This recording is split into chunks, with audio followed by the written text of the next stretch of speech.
everybody, welcome to Tabletop Escapades. A bit of an explanation. This week at Easy Allies has been crazy for everybody. We've got people out of town. We've got people with other commitments that they need to take care of. I'm going out of town starting tomorrow. It's all a mess. Every game came out this Every week? game. All of them? Yeah, every video game that you can play on current or last-gen consoles came out today. The Dodgers made it to the World Series. The Dodgers made it to the World Series, right. And so I really didn't think we'd be doing a one-off episode again this week, and I don't think we'll be doing one next week, but just due to circumstances, here we are. And we have the most intimate Tabletop Escapade sessions that we've ever recorded. We just have myself. I'm going to be GMing this one-off episode. We've got Kyle Bossman there. Mm-hmm. We've got Ian Hink. Mm-hmm. And Ian Hink, you're bringing a returning character into this scenario. Sandstorm. And Kyle Bossman... Whole new character. All right, the new character is named Pepelis. And Pepelis is a dwarf, a male dwarf. He's a druid. He is lawfully good. We got two druids. Yep. We got a lawful good druid. True. Wow. Two is... No, I'm sorry, cleric. He's a cleric. Oh. He's a cleric. Okay. Yeah, All right. yeah. Kind Lawful of different, cleric. but similar. Yeah. What is Sandstorm's alignment? Neutral? You know what, Ben? I'm going to level with you. I don't seem capable of playing a character that is not just neutral. Okay. She plays off as That's neutral fine. to me. I see But the like neutral, me, yeah. Ian, I just can't Sure. not be neutral. That's just what it is. That's just how it is. Yeah, art imitates life. Yeah. Yeah. I'm All just right. too true neutral, you know? So when thinking about the situation for this one off, last week's was like pretty off the rails in a great way. I had a lot of fun with it. It genuinely was one of my favorite episodes. But I wanted to give a situation that might at least feel a little bit different. I have no idea what it's going to evolve or devolve into, but let's explain it. So this one-off campaign is going to be taking place in the town of Almereen. Is the name of it. Yeah, Almereen. It's a very small town, kind of in the middle of the woods, and the entire town is kind of built in a large circle. And there's not much in it for reasons that we'll get into in just a second. So in the town, there's a smith, but that's a little misleading because the smith just kind of takes care of things outside of his house. He's got a little forge set up. He's got a little log stump that he sits on. He's a dwarf. He's really cool. His name is Gunder. He's great. Gunder. Okay. Gunder the dwarf. Yeah, so I've got a few names that I'm going to be throwing at you. Let me know if you need me to refresh you or anything. Yeah. There's also a chapel. All of these buildings that I describe are made entirely out of wood. Very, very, very, very, very simple. Very log cabin-y kind of vibes here.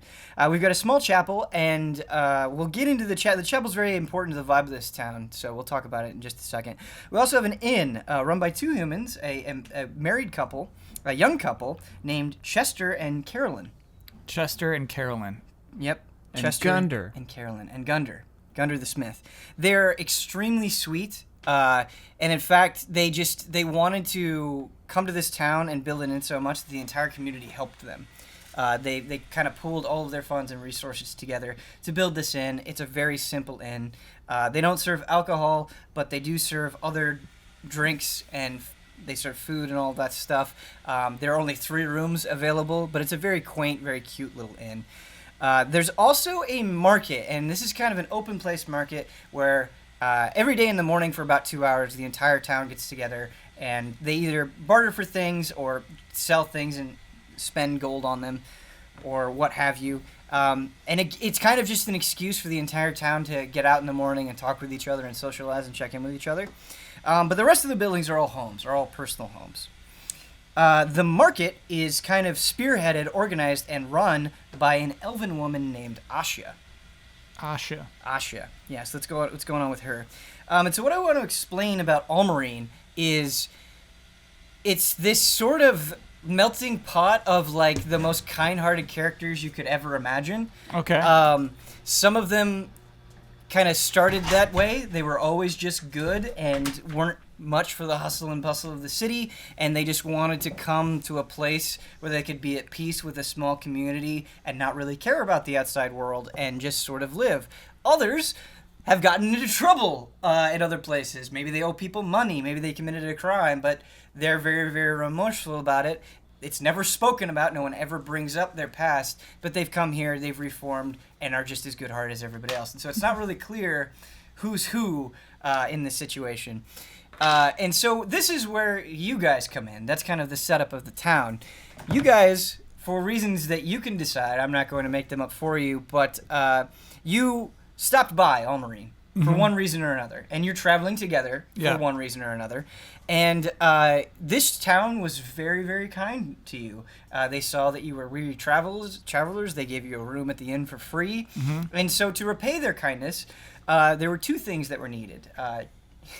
Caroline and Chester sent you out into the woods to gather firewood for the fire at night, and to gather some herbs for some medicine that Caroline likes to make when people get injured. A simple quest. A simple quest. And so quest. you were sent out into the woods to go get these materials. You are now coming back into town, into Almereen, and everything has changed. Oh, no. It is like you're in a different place. Whoa. So, it's completely silent. It's dead silent. And all of the things that you expect to see, it's still morning, are there. The market's still going on. People are handing goods to one another. Gunder is hammering away at his forge outside his house.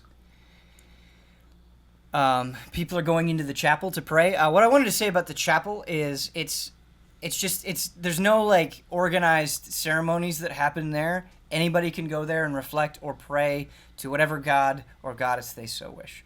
So it's just a very open kind of thing.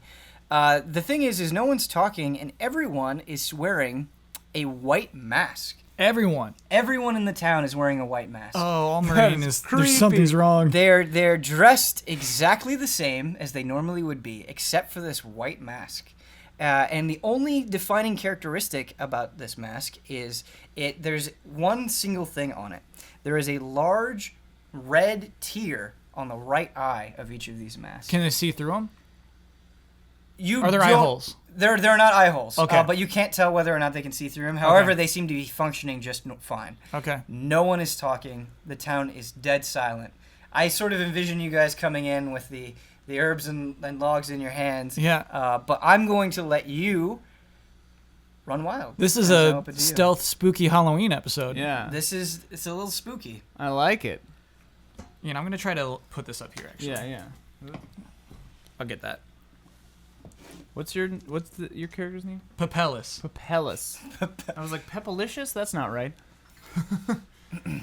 It's not far off. So how well do you two know each other, Papellus and Sandstorm? We've been traveling for I think 3 weeks. Yeah. I met Sandstorm pretty quickly after an incident in which she got a bunch of birdseed. Yeah. Why'd you leave? What did you want to leave for? You were so happy in your woods. Yeah. So I had enough bird seed for the birds. Oh, so they're gonna be set. They're fine. So you finally have time to travel. Well, no. Now I need liniment for some bunnies have some sore joints. So I need some liniment. You're on a quest for liniment. And I need some herbs that are native to this region. Oh, okay, that's cool. Two questions for you. Yeah. With the birdseed, Sandstorm, did you just kind of like get to the woods and just throw it all out there? Actually, like, birds! I devised quite an ingenious method for distribution for the birdseed. Okay. I wound up some vines on a big stick that goes into a trough full of birdseed, and it's set up so that every 4 hours it just whips birdseed out into the woods, and then the birds all come. So, Sandstorm is an engineer. Yeah, that's pretty crazy. Yeah. That's some good stuff. I worked it Every out. 4 hours. What is the volume of bunnies that you're taking care of? How many? Oh, like when I left, it was like 150, but now it might be much more. You know, duplicate, you yeah. know how Right. bunnies are. All right, nice. Now we have some check-in with Sandstorm. Yeah, so that's what I'm up to. Need some liniment. In Almereen, no one seems to really be reacting to you. That's not necessarily a signal or anything. It's just they're going about their business. Like you standing at the edge of town isn't suspect or anything. Papelis. They weren't wearing these masks when we left, right? No. In fact, they do give me the heebie-jeebies. Same. Should we still take the logs in? And the herbs? Let's. All right. Chester's his name, right? Chester is the name at the end, yeah. And this is his quest. We did this for Chester. Yeah, you do this for Chester and Caroline. Caroline's Yeah. the one that makes the medicine, but Okay. they both run the inn together. Chester and Caroline will know what's happening. Right. Let's see. We go over to the inn, I guess? Yeah. Okay. So, you open the large wooden door of the inn. And you hear only the clattering of dishes, mugs being dropped on countertops and tables, but no one is speaking, despite there being about 5 people at the inn, including Caroline and Chester. Now, Caroline and Chester are acting a little bit differently than they normally do. Most of the time, they are the most down-to-earth folk you could ever imagine. However, they're both standing behind the counter, rigid, like wooden planks, and they both bow slightly to you, acknowledging your presence. But they don't speak. Good. Caroline, Chester, we have your word And your herbs. and your herbs. Caroline kind of perks up a bit and goes like this.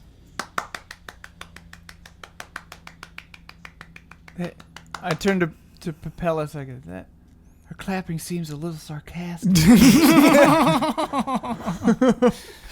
It's hard to tell from behind the mask. True. She reaches out her hands and goes like this. Hand of the herbs. Okay. Maybe not exactly the I gesturation. take the herbs from my pack and I place them in her hands. By the way, do you have more quarterstaffs? I gained several in the last adventure. So you have 6 I quarterstaffs have 6 now. quarterstaffs. Okay. All right, that's Okay. important. That's But important. they're character on your detail. Days. person. Oh yeah, I have them in like a it's basically a quiver, but for quarterstaffs on my back. Caroline, Many quarterstaffs. when you place the herbs on the counter in front of Caroline, she grabs them, slightly bows again, and then hurries upstairs to her room. Chester remains there, and he, one by one, takes the large logs that you've gathered from the wood, puts them behind the counter, and gives you another courteous bow. Chester, nod twice if you are under a bizarre curse. Chester quizzically puts his finger on his chin, Mm-hmm. and he cocks his head before shaking it very, very hard. Shaking it no. Interesting. If he is under a bizarre curse, perhaps part of the curse is not acknowledging that he's under a curse. I fear something worse. Worse than a curse? I fear mischief. Oh no. I fear mischief is at hand. Your conversation appears to be making the guests in the inn a little bit uncomfortable. Mm-hmm. Before they were drinking at regular intervals, but all of the mugs remain on the tables. And then one by one, each of the patrons stands up and just stares at you. Those white masks with the one red tear, and they're not moving. Well, that's unusual. Stare back. Stare back. All right. I stare at each of their faces back at them. Me too. I think they're cracking. We continue to stare. A dwarf slowly marches up to you Mm-hmm. and begins just kind of putting his arms out and pushing you specifically. What is your name again? Papelis. Papelis. I was gonna say Papele, but Mm. Papelis. Gotcha. Pushes his hand against your chest, moving you toward the door. Fine. Sandstorm, come. Oh, Fine. all right. Fine. All right. Fine. And I leave. I back out too. Papelis, I think we gotta get these masks off them. Just peel him off? What? We could try it. They're just masks. It's worth a try. I fear mischief, though. Someone is responsible for this prank. The way I figure it is either the town is the victims of the pranks, or they're the perpetrator and we are the victims of the prank. Where they're all just messing with us. It's real convenient. They got us out of town. You know? Yeah. The right thing to do is to care for them. Oh, yeah. We should care for them. We should care for them. Right. Let's peel the mask off. All right. Where's It doesn't seem Asha? like they'll give us permission. We should speak with Asha. All right. I want to go to the market. Sure. When you turn around away from the inn, Yeah. you notice that all of the people that were happily trading goods in the market are no longer there. In fact, the only person visible in this small town still is Gunder, hammering away at a sword he's making. Where'd everybody go? This must be part of the mischief. Well, there's Gundar. Gunda! Gundar, Gunda! can we talk at you for a spell? Speak with us, Gunda! He raises his head and stops his hammer. He looks up at you, cocks his head, and then offers a big wave, almost as if beckoning you over. Sure. We'll walk over. All right. Now, Papellus. Yeah. He's holding a big old hammer. Yeah. If he doesn't like us trying to take his mask off, he might hit us with the hammer. No. We must show empathy. We must care for him. Are you all right? Yes.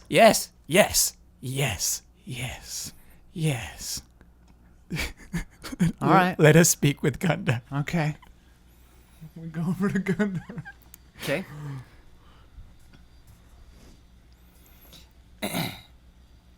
When you approach Gundar, you notice that he is still resuming his work on forging the sword, and in fact, you notice that there's a large pile of swords right next to Gundar.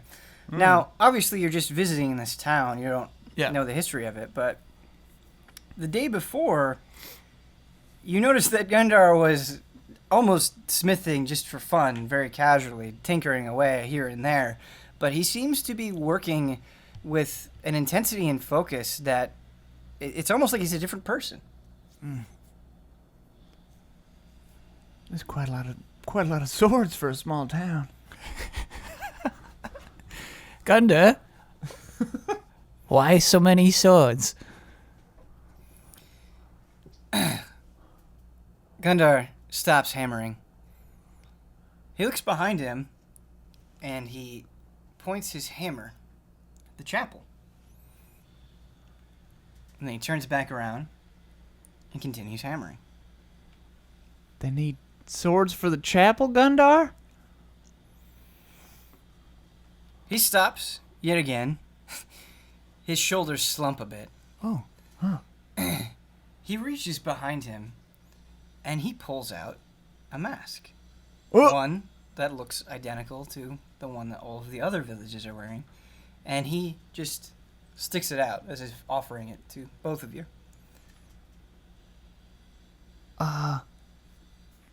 Papellus, Yes. play along. Keep him distracted. Okay. Papellus grabs the mask. Okay. I want to move around behind Gundar, Uh-huh. and then I want to go, sorry about this, Gundar, and I want to try to take the mask off from behind him, like whip it backward, Oh. you know, All right. off his face. Cool. Can I just have you make a... Because you're doing this pretty quickly, but you're trying to do it without him noticing. Yeah, well, he's distracted by him taking the mask. Yeah, so let's just have you do one stealth check to Okay. make this easier to see if this works. Oh boy. That's gonna be the old 5. As you try to move behind Gundar, it's without producing any sound, his body is moving like it's laughing, like a big hearty laugh that you would expect from a dwarf like Gundar. His body just goes and he swats you away with the hammer. Oh! He doesn't seem like angry or attacking you. Right. He's just like Keeps me away from keeping him. you away. Yep. Well, that didn't work. Gunda, give Sandstorm a mask too. I'll take the one you're wearing. Why? This is my mask. Oh. No, Gundar. Oh. She'll take your mask, Gunda. If you don't have another. Gundar puts his hand on his side. And he lifts his other hand and he just goes like this. But what he does is he after he's done doing that gesture, he reaches his hand out towards the mask and he goes like this. That you're holding. I hand it to Gundar. Okay. Gundar puts it on the spot where he was forging the sword. And what he does is he places both of his hands just above it. And then all of a sudden, a purple light, a faint glow, surrounds the mask. And he splits the mask into two identical ones. He makes two from one, essentially. Yeah. Oh, Gundar, that's a fun trick.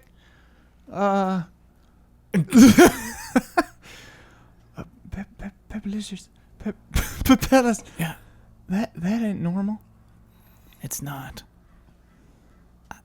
I fear it is the dark magic known only as mischief. I think you're right. Gundar puts his hand to his chest, and it's like he's laughing again. Let us go to the chapel. Yeah. We'll be right back, Gundar. Thank you for the masks, Gunda. Gunda! I put my hand on his shoulder. Tell us. If there's anything you need to tell us, talk to us. We will listen. We're here for you, Gundar.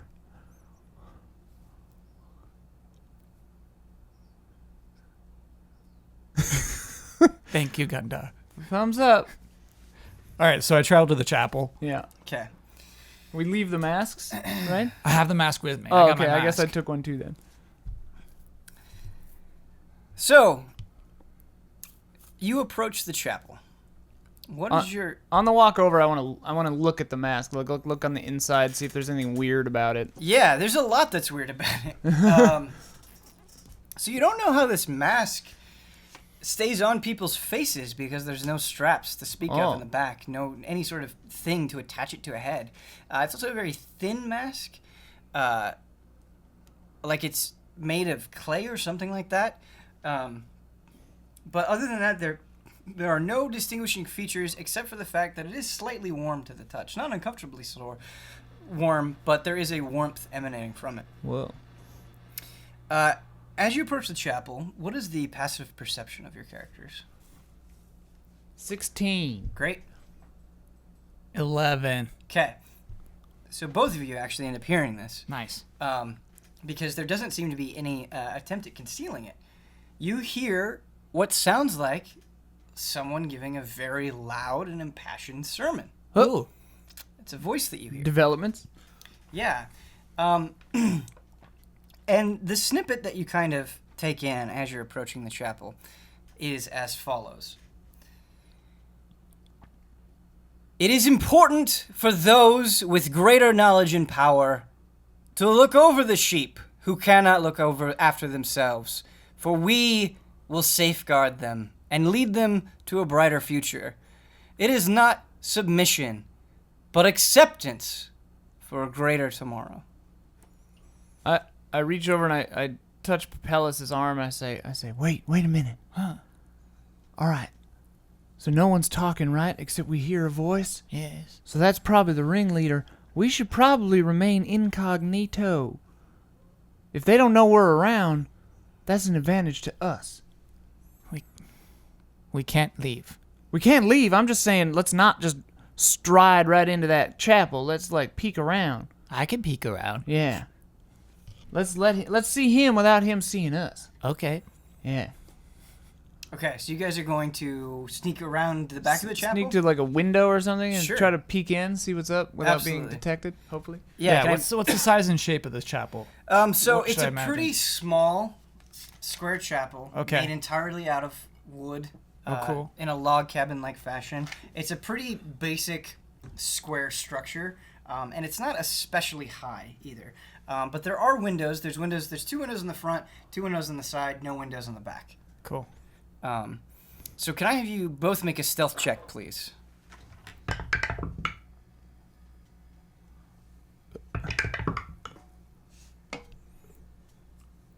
$11. Okay. That is a 15. Woo! So you both creep to the western side of the chapel, and you slowly peek in the window. And you notice, would either of you have gone into the chapel yesterday when things were normal? Mm-hmm. Okay. Seeking solace, seeking peace. So the chapel that you saw yesterday was pretty simple. There were a couple of pews for people to sit in, but otherwise it was basically open space. There were praying mats for people. There were a couple of candles here and there.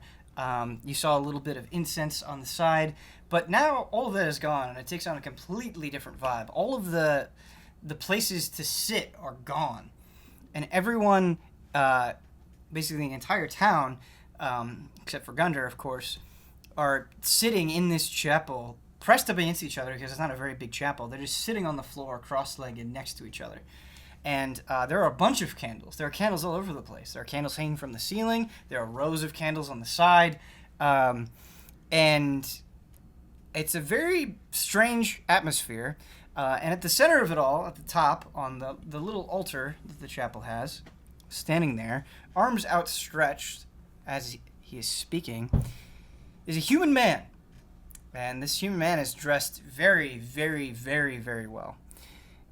He's basically in all black, kind of envision like a suit almost. He's got nice black shoes, black pants, a black vest with gold chains kind of going down the side, and he even has a rose planted right on his right breast. And he too is wearing a mask. Oh. So you can't see his face. You notice that there is long black hair coming out from behind the mask, but he is wearing the same mask that everyone else has been given, but he can speak. He's preaching. Does the mask move when he speaks, like his mouth is moving? Or It does not. And in fact, his voice almost sounds muffled by the mask a little bit. Okay. I mean, he's speaking very loudly. He's still clear, but it is sort of having some sort of effect on the sound. I want to hear a little more of his speech, Ben. Yeah.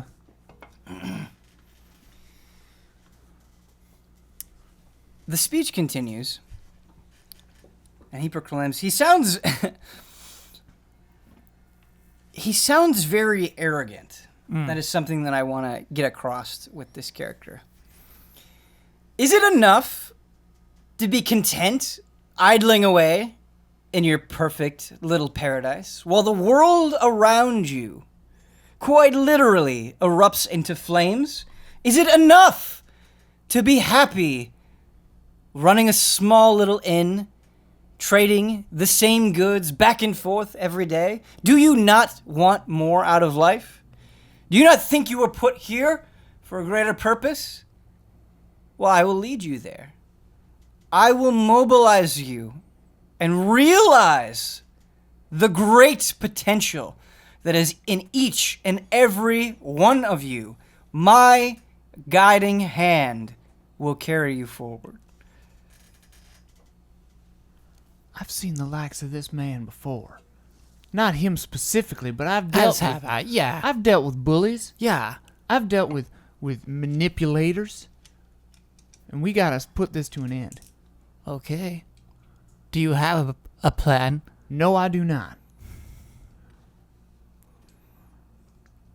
I was hoping you might. We need to We need to shred the facade. We need to show everyone in this town who this man is. We need to burst in there. And we need to put on a show. A show? Yes. What kind of show? Just a better show. We need to put on a better show. We need to take the attention, steal the spotlight. I see. But say these masks do exert some control over their wearers. Mm-hmm. What if we aren't powerful enough to overcome that kind of mischief? We need to overcome that mischief with our own mischief. Like make masks of our own? Well, no, we just need mischief. All right. Mischief is broad and powerful. Papellus. Mischief can make all sorts of people do all sorts of things. Papellus. Yeah. You're getting that look in your eyes again. Oh, You told me to tell you if you were getting it. yes, thank you. You're getting that look. Thank you, Sandstorm. Thank you. I'm just saying, Right. we need to take control away by creating our own control. Right. I like that. I think, it's a little dangerous for you, given your past, to get back into mischief. But I think if we're doing it for the right reasons, it's all right. Great. What kind of mischief did you have in mind? The old razzle-dazzle.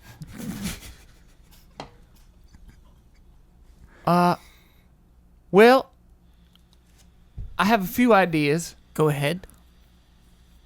The first idea, probably the worst one. He talked about fire. Everything is made of wood, and I can just make fire. No, Sandstorm. We must protect the village. We must have empathy. Right. No, I'm saying that we, create a little urgency. Well, that might play into his game, though, too.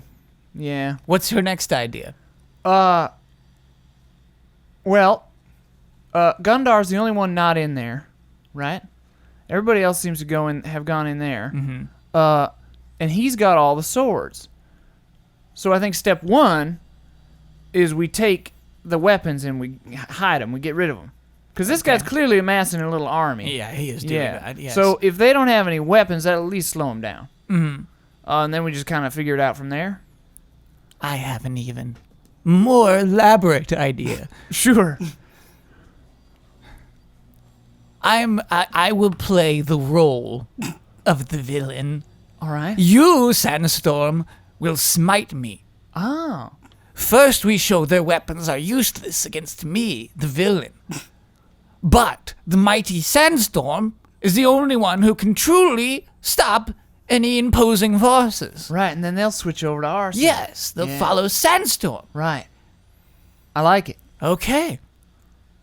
So, give me the mask. Well, I have one. You want both masks? No, I'll wear this mask. You're going to put on the mask? Yeah. Oh, you're right. I have to appear as the villain. You have to... No masks. If we wear those masks, I think we're going to flip to his side. Right. We So have I think to show... it's a bad idea to put on the mask. Sure. We grab one of those swords, I guess. We show that the sword can't kill me, because it can't. Yep. Well... So perhaps we have you try to hit me with the sword or something, and then we say, "Oh, that won't work. It won't work." And then you, I don't know, what sort of power? You have some power. Oh, right. Yeah, I could. I could blast you with some lightning or something. So you blast me with some lightning. I pretend that it kills me. It might. It won't kill me. Are you sure? Yes. They're gonna be standing right there. I'm probably gonna have to hit you. Yeah. Or, I guess if we get the angles right and everyone's on one side of us, if they just come out, I could probably put a little in front of you. You never get through mischief without a little pain. I'm used to it. All right. He's got a pulsating scar that twinges when he says that. Shall we walk in? Is it nighttime or daytime? It's the morning. Okay. It's the morning. Yeah. Otherwise, I could just rustle up a lot of wind. Inside the church. Inside the chapel. Oh, right. I can't remember if I can do this inside. Hang on, I gotta check. So, Papellus. Yeah. So you're gonna bust into the chapel, Mm-hmm. and you're gonna put on a performance Yes.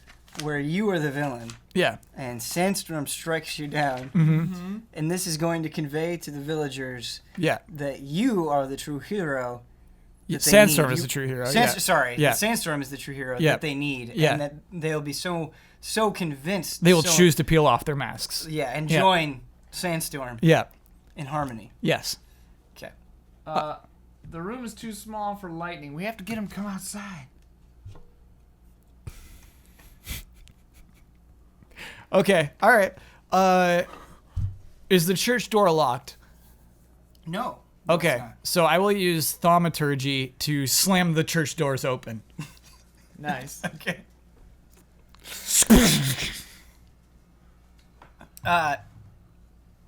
None of the villagers inside the chapel move, but you hear that voice cut off, and it's Grandio's speech, and he goes, "What was that?" It was me, Hellbite. I come to this pathetic town to chomp up any loser who wears a mask. I realize I shouldn't be standing right next to him, so I like skittle off to the side. Hide behind a building.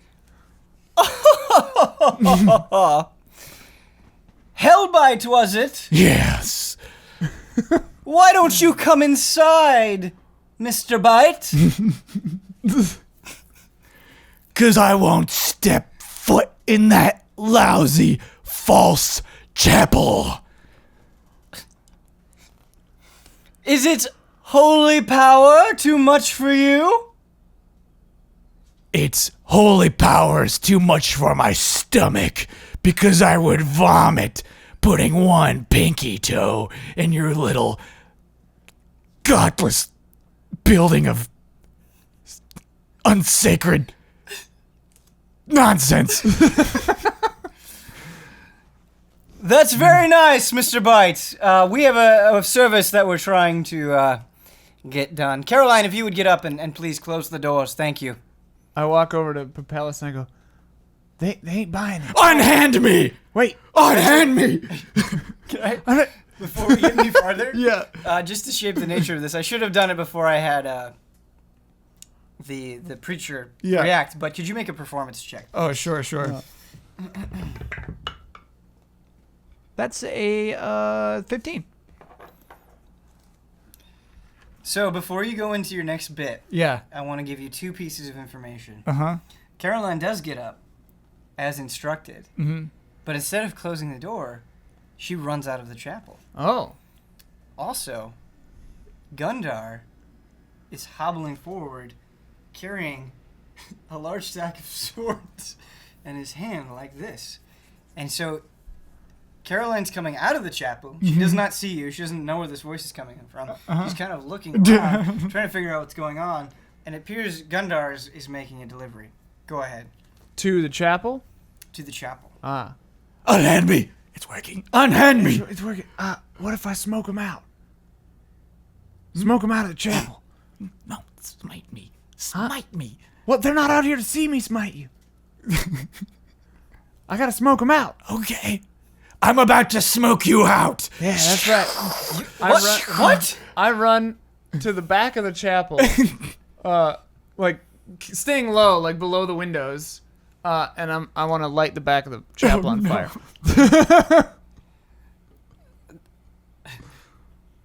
You hear a confused voice.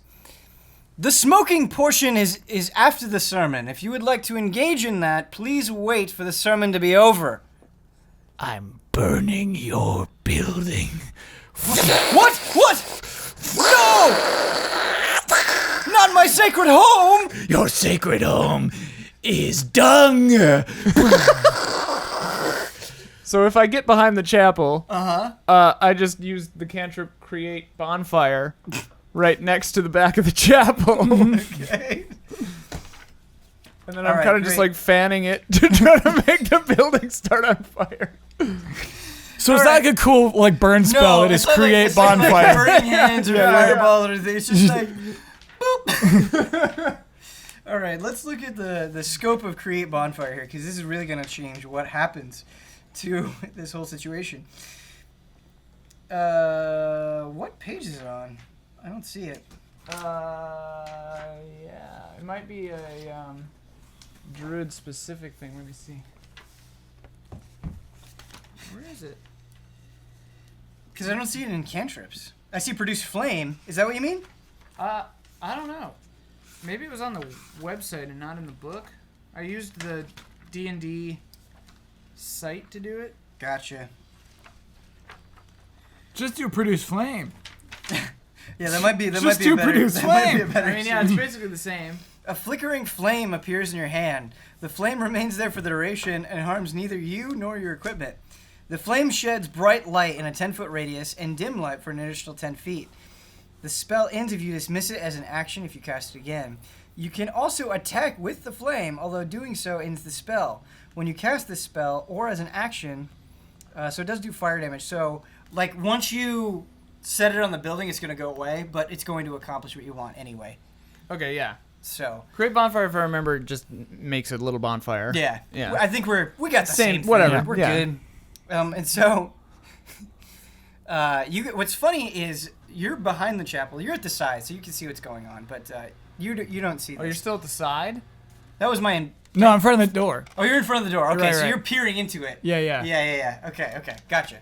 Sorry, yeah, that didn't make. I didn't make it clear. I walked up front when I slammed the door open. Okay, and yeah. it was like grandstanding. All right, my bad. So Caroline would have a different reaction to you. But Yeah. anyway, you set the back of the chapel on fire. It's not a huge flame. It doesn't immediately engulf it. Yeah. But you start the base of the chapel on fire. And that fire, because everything is made of wood, spreads extremely quickly. Yeah. It's a very, very dry wood. As soon as I see that it's taking off, I like scurry back over to a hiding place over somewhere else. Cool. Can I have you make a stealth check? This is what you see, Ooh, 19. Papellus. You're good. You're hidden, by the way. Cool. You hear two snaps, and it's almost done in a very, like, showy way, where the man that was preaching in the mass just goes, and two members of the congregation get up, and they both dive at the flame, trying to smother it with their own bodies. Wow. Oh no. On the inside or on the... They come outside? On the inside. They're on Oh, the okay. inside, trying to smother it from the inside. Oh no. So it's not going to work. They're just going to burn up. Oh, no. I guess I don't see that.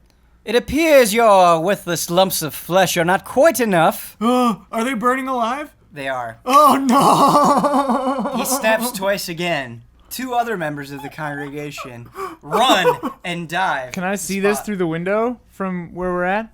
Well, you didn't tell me which side of the building you were Just hiding. I went west to behind a building, so probably not. Probably not. But Papellus can see what's going on. Papellus is horrified. Yeah. Can I see the look on his face? Yes, you can Okay. see Papellus' reaction. I stand up and I go, Papellus! Is it all right? What's happening? End the mischief. End the mischief. Are we going in? Let's just go in and fight him. No, it's burning. It'll be You all hear right. two claps, Yep.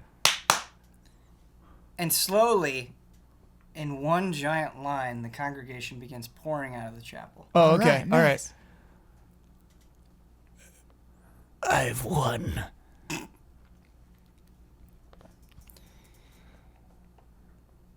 You've won nothing. All you've done, little dwarf, is produced a little mischief. Just a little mischief.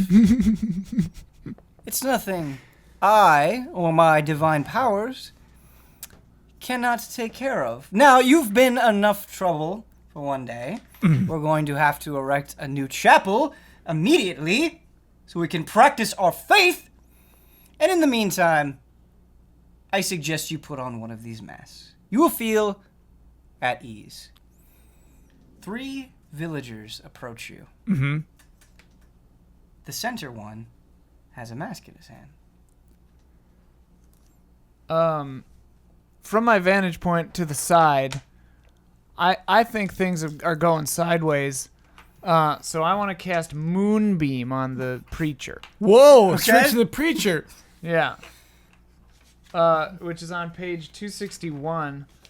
A silvery beam of pale light shines down in a 5-foot radius, 40-foot high cylinder centered on the point within range, which is 120 feet, so I should be good. Until the spell ends, dim light fills the cylinder. When a creature enters the spell's area for the first time, on a turn it is, or starts it there, it is engulfed in ghostly flames that cause searing pain, and it must make a Constitution saving throw. It takes 2d10 damage on a failed, radiant damage on a failed save, or half as much on a successful one. A shape changer makes its saving throw with disadvantage, and reverts to its original form if it fails. And on each of my turns, I can move it. Keep Okay. it out. I love this for a number of reasons. One is the implication that I get is that this happens and they still have no idea where you are because it's just this Yeah. beam that's like coming down from the heavens. So that works on multiple levels. And 2, that it's just covering the preacher, that you don't have to deal with anybody else. Okay, so I need to make a Constitution saving throw here. Yeah. And then I do 2d10 radiant. What is your spell save DC? 14.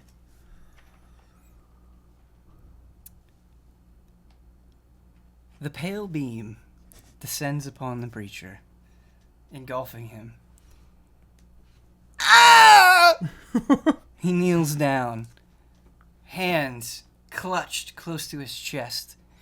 Why? I've been so faithful. Why must you punish me?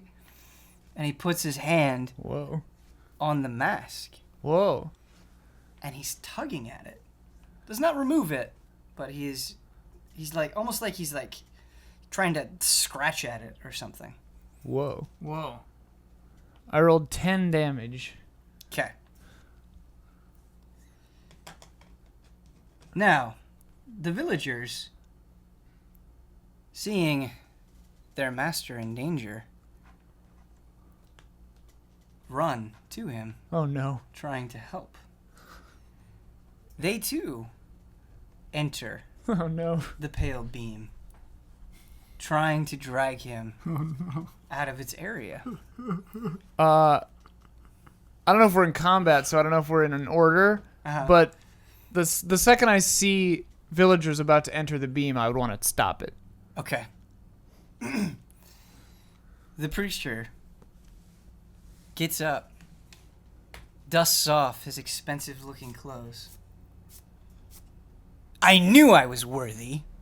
You fake, you poser, you could not suffer punishment from a god and live like I have. I hit him again with the moon. I hit him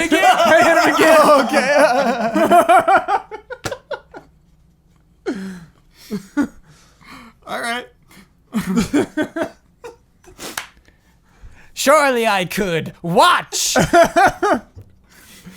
Wait, you want me to hit you? Yeah. But like, you said you hit him, so Yeah. I wanted to be like, surely I could watch, but then you just hit him. Okay. So we'd have to roll again because it's a different. Right. And you're sorry. Once again, your spell save DC is 14. Okay, so he fails again. This time I just hit him for 6, but it's radiant damage. I don't know if he's weak to that, but How much damage was it again? 6. This So time. we've done 10, 16 total. Yeah, 16 Great. total. All right. So this time, once again, grabbing at the mask, he stretches out a hand to you, and he goes, "Are you causing this? Yes. You fiend!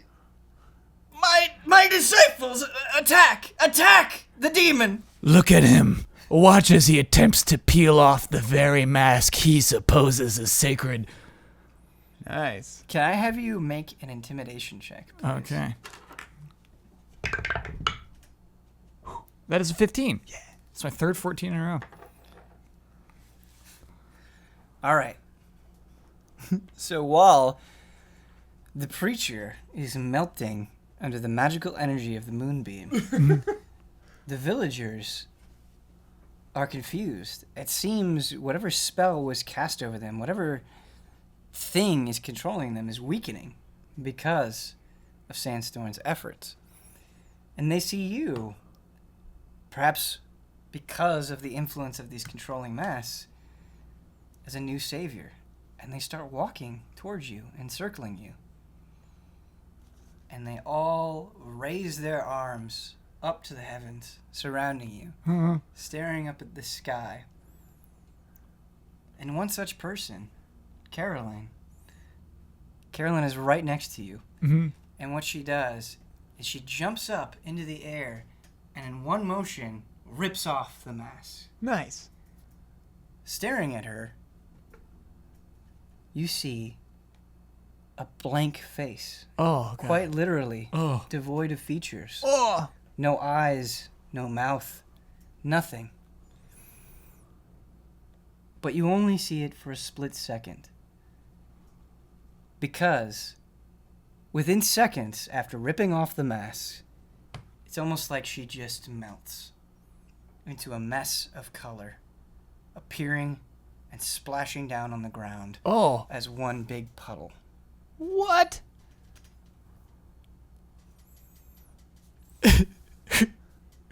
Papellus has never seen anything like this in his life and is starting to believe this is some serious mischief.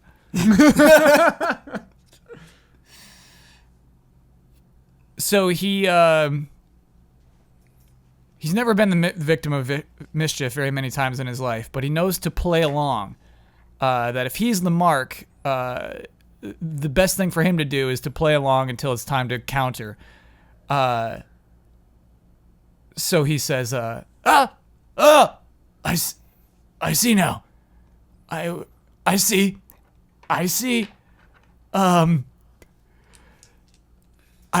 Everyone keep your masks on.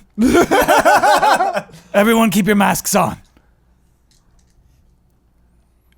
Even you. And is he still like writhing and burning? He is. He's still writhing and burning. Yeah. In fact, to add another layer to this, I would like you to roll damage again for Okay. the moonbeam. Ooh. That is a 16.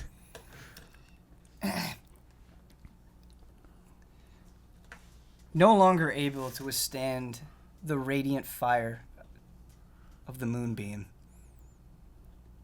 His clothes completely melt. His skin starts peeling from the bone. Oh. And the preacher, who never even revealed his name, is now nothing than a mound of ash in front of you.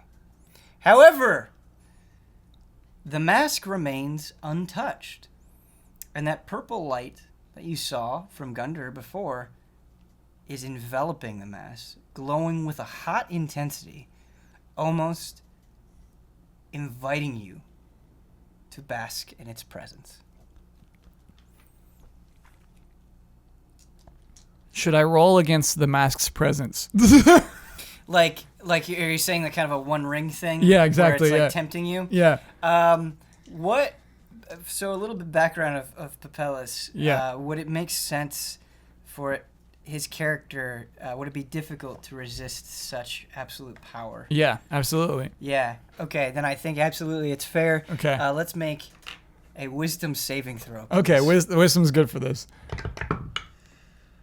All right, so that is where I'm at with. Oh, that's +3, so that's a 9. Okay. So it's almost like two magnets pulling at each other. Yeah. Without even realizing it, you begin taking steps toward the mask. I'm still hitting it with my moonbeam, You are, by the way. you Yeah. are still hitting it with Yeah. a moonbeam. Yeah, it's still available in the moonbeam. So purple. You've never seen something so enticing with your life. Mm-hmm. You've seen this preacher subject an entire group of people to his every whim, Yeah. willing to throw their lives away with simple hand gestures. Yeah. You realize how much you could accomplish with this mask. You are just outside of the moonbeam. The mask is inches away. I see Papellus going at it, and I step out and I go, Papellus, you got that look in your eye again. You got that look. What are you doing? Oh, You're about to step in my moonbeam. thank you, Sandstorm. Thank God. It's so purple, Sandstorm. It's very purple, yes. Ah. Duh. No! You're going to burn your hand off. Okay. You, You hear a voice seemingly coming from the mask itself. This is what it says. Uh-huh.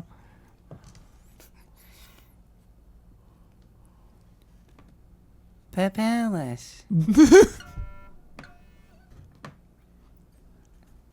Think of the mischief we could cause. No more. I don't hear the voice, right? Papellus. Play with me. No more. No more. I care now. I care for people now. Papellus. I will love you.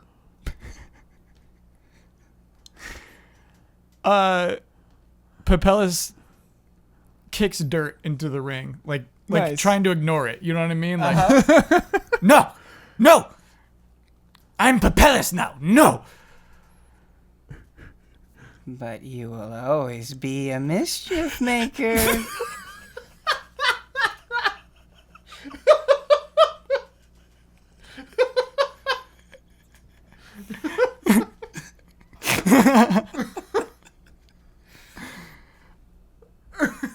Papellus reaches into the beam of light. No!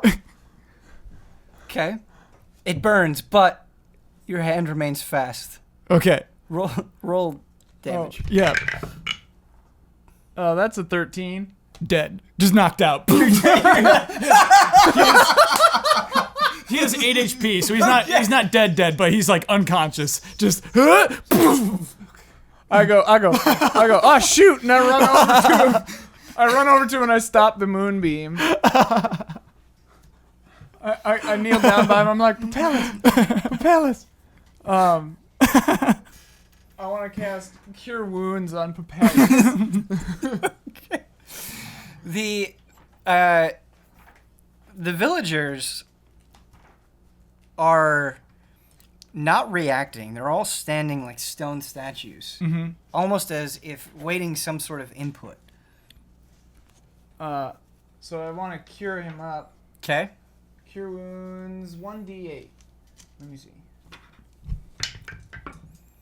I hit him for 1d8 plus my con mod, I think? Spellcasting ability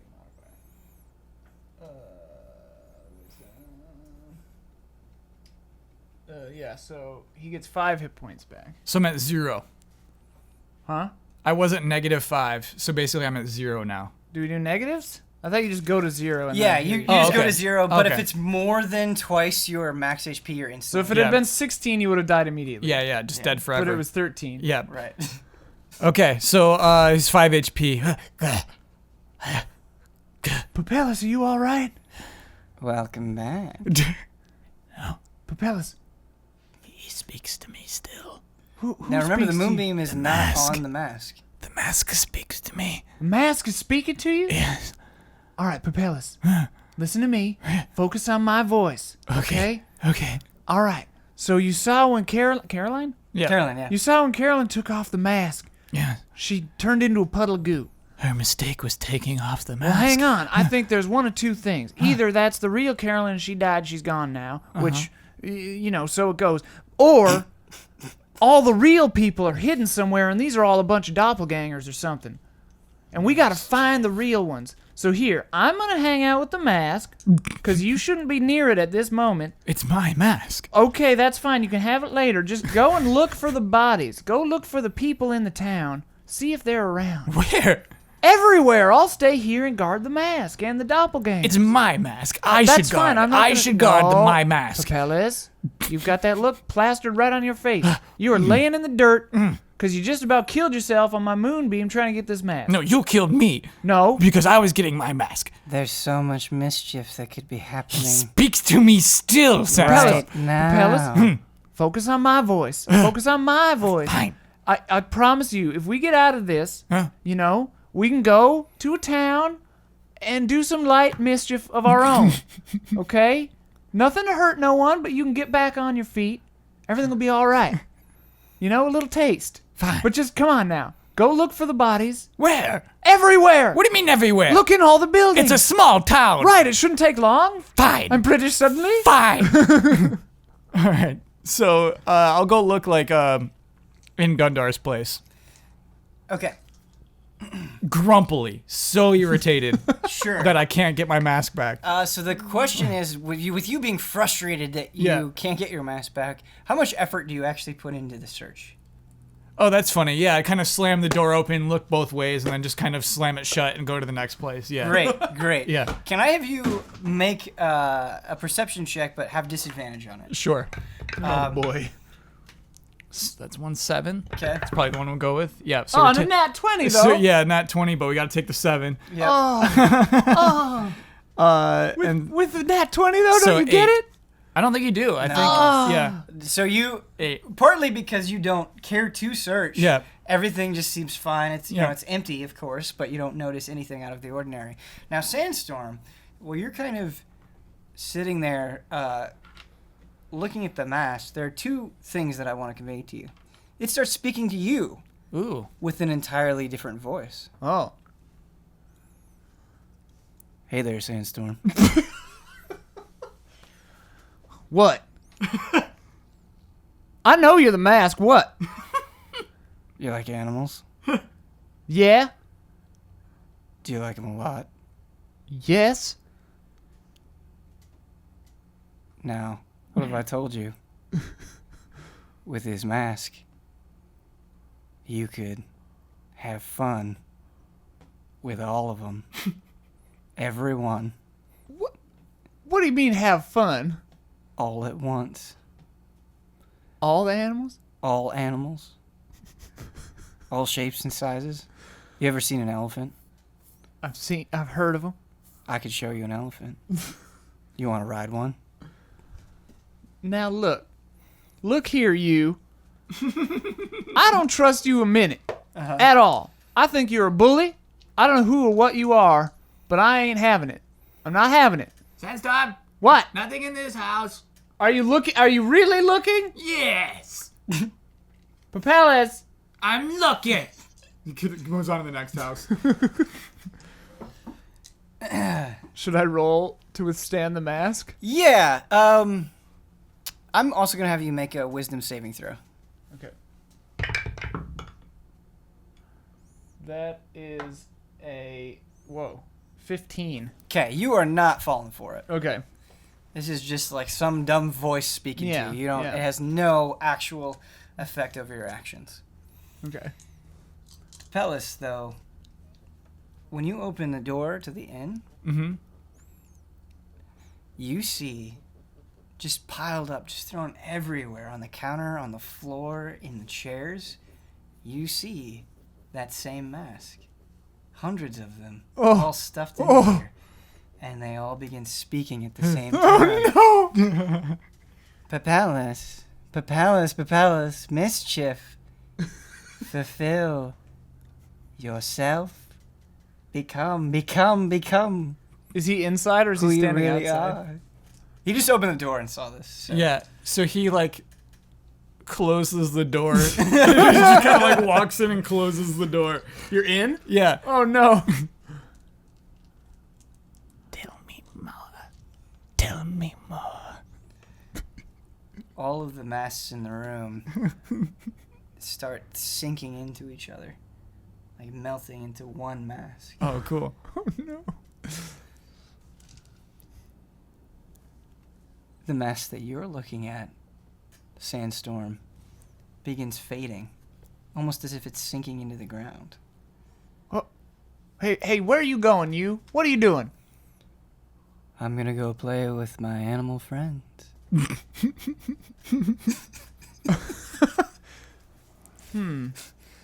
So I'm thinking either we beat it or something's up. And I look around and I can't see Papellus.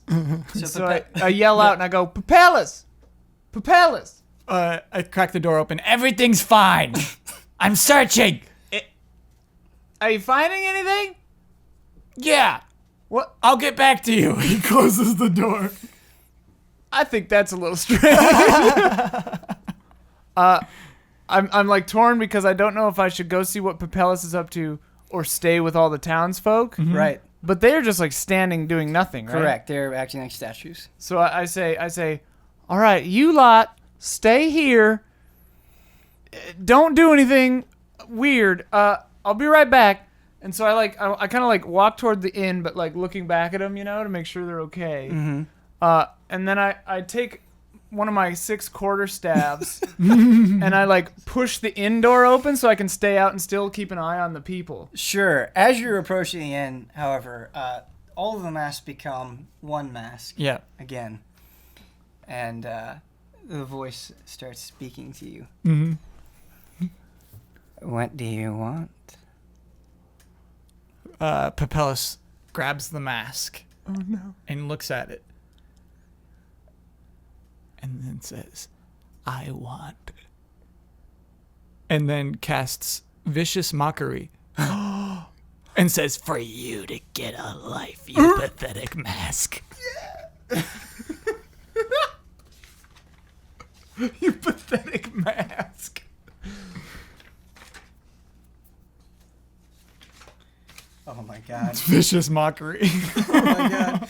All right, you unleash a string of insults laced with subtle enchantments at a creature that you can see within range. If the target can hear you, though it need not understand you, it must succeed on a wisdom saving throw or take 1d4 psychic damage.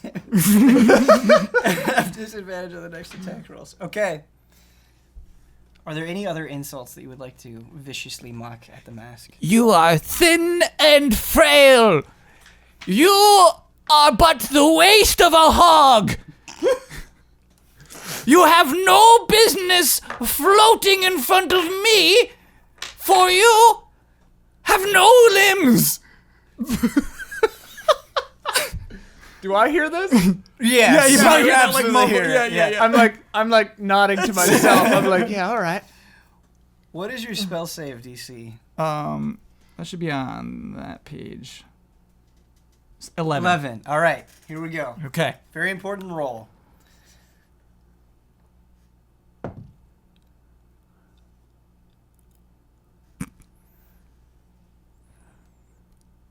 Is that the best you can do?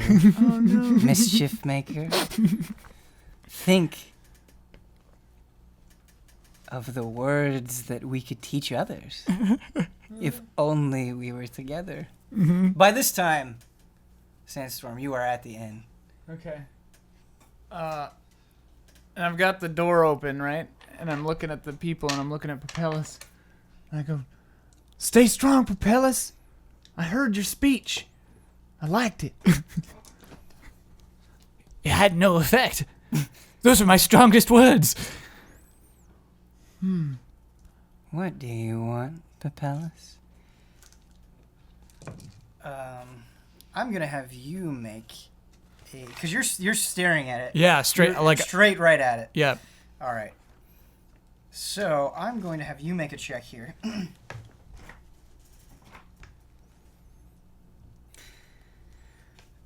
Make a wisdom saving throw, please. 20. Not 20, but 20 total. Okay. You hear the mask say, attach. But you are able to resist this command. It cannot force you to attach it, yet it thinks it has absolute power over you. Mm-hmm. I say, yes, mask. Whatever you command. And then I toss it into the fireplace of the inn.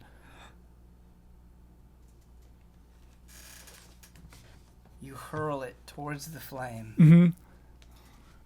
And it just starts laughing.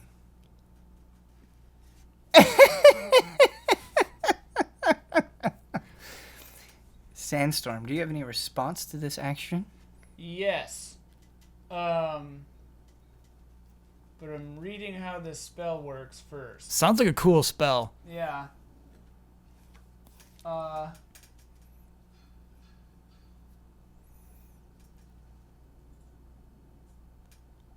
Okay. So I see that the flames don't seem to be having an immediate effect. So I want to run over, slide it out of the fire with a quarterstaff. Okay. My intention is to pick it up and then run outside to like the tree line in the dirt. Okay. And then if that all happens okay. Yep. Okay. I use mold earth, which is a transmutation cantrip that apparently is not in the book but is in the website, so I don't know what's going on. But I think it's just a cantrip. I think You in it might be 5e? like- it's 5e. Okay. I don't know. All right, D&D tell me Beyond is tell me weird. about mold earth. Basically, it just lets me dig a 5-foot hole, real easily. Cool. If it's like dirt, you know. Yeah. Okay. So I wanna move 5 feet of dirt out of this hole, chuck the mask in, and bury it again. Okay.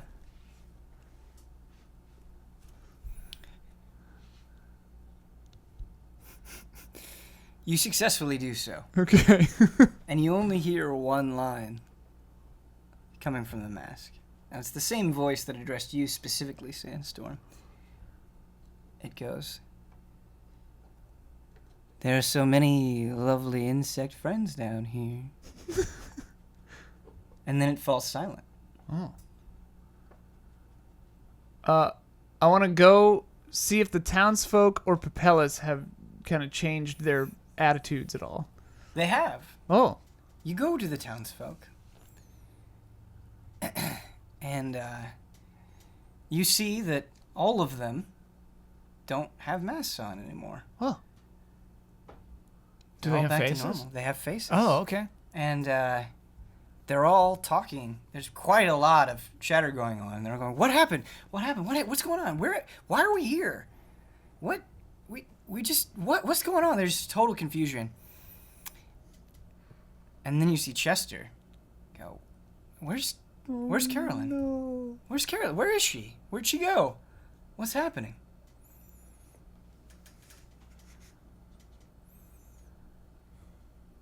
Papellis walks to the group and says to Chester, are you aware of the masks? Mask? No, I don't know anything about a mask. Chester, some terrible mischief befell your small town Mischief? of Almereen.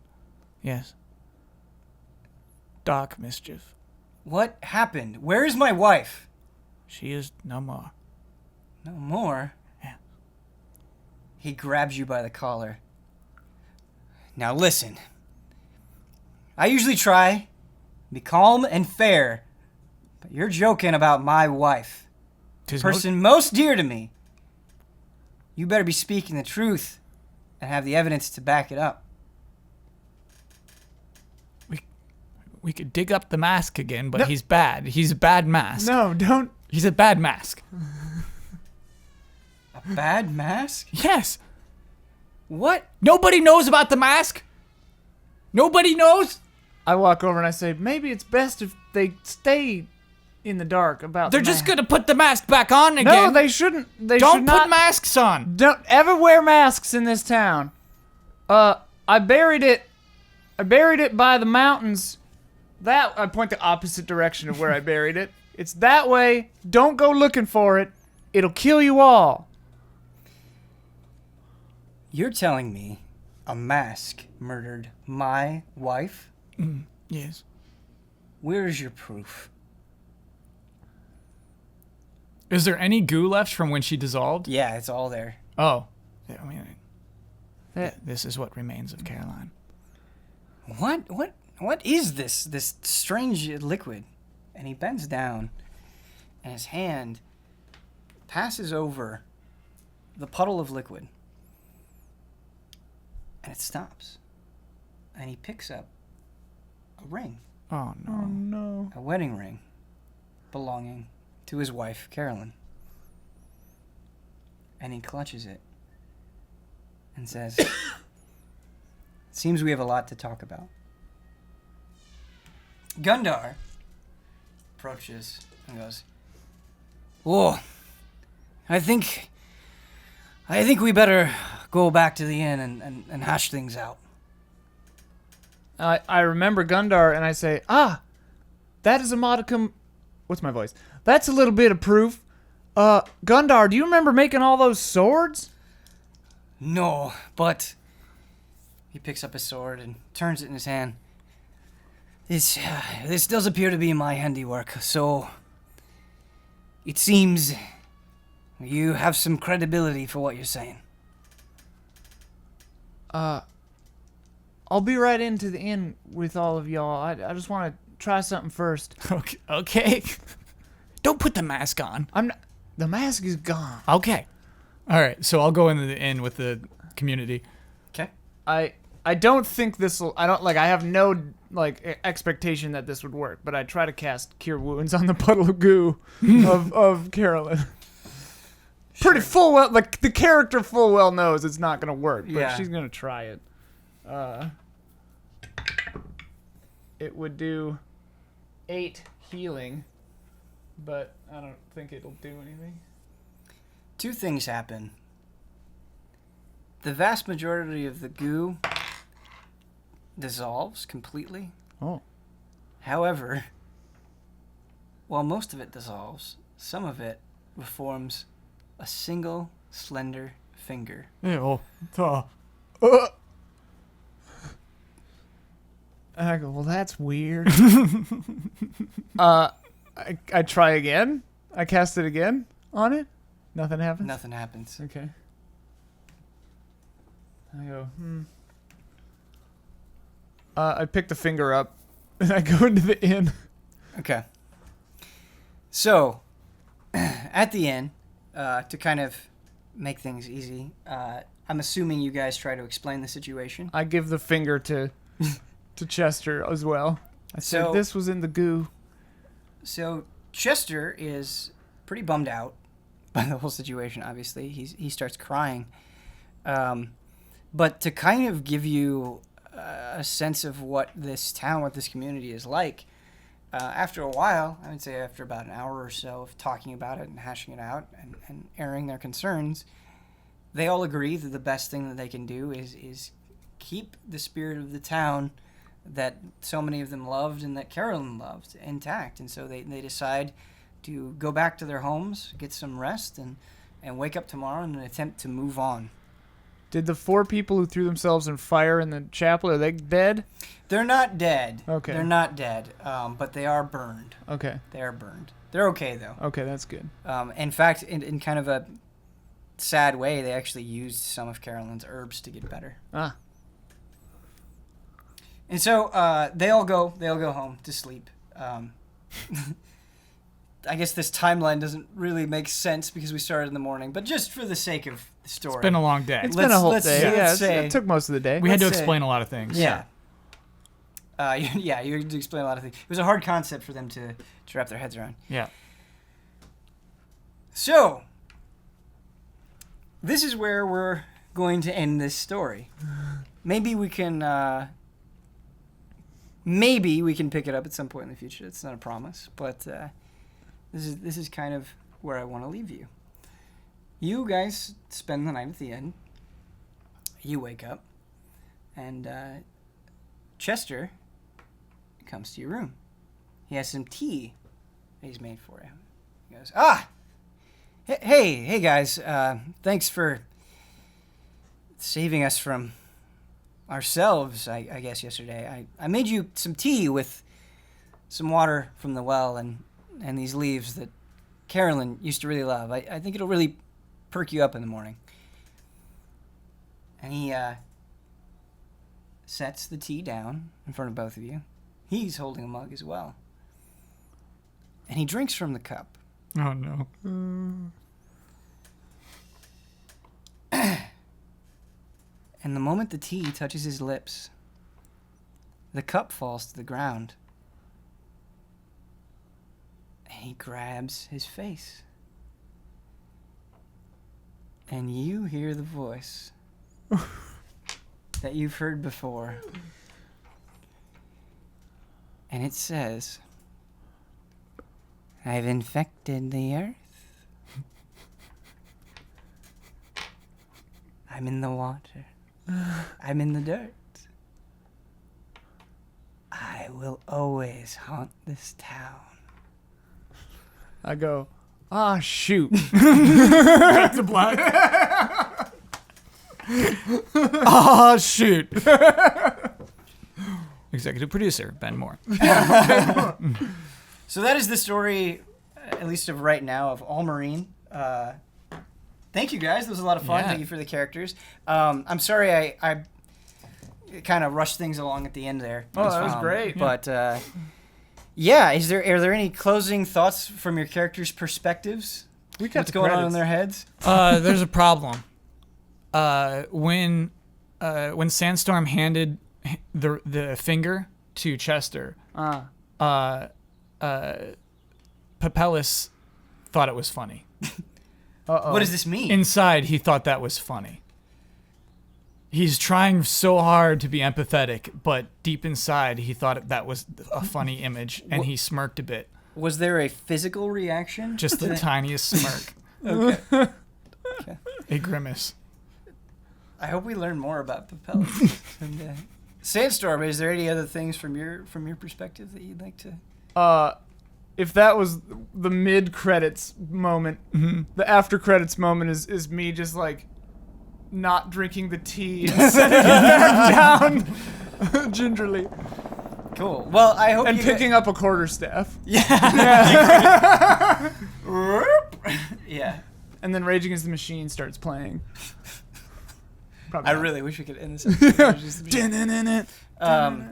Thank you guys so much for watching. I hope you enjoyed this one-off story. I hope you enjoyed the town, the characters.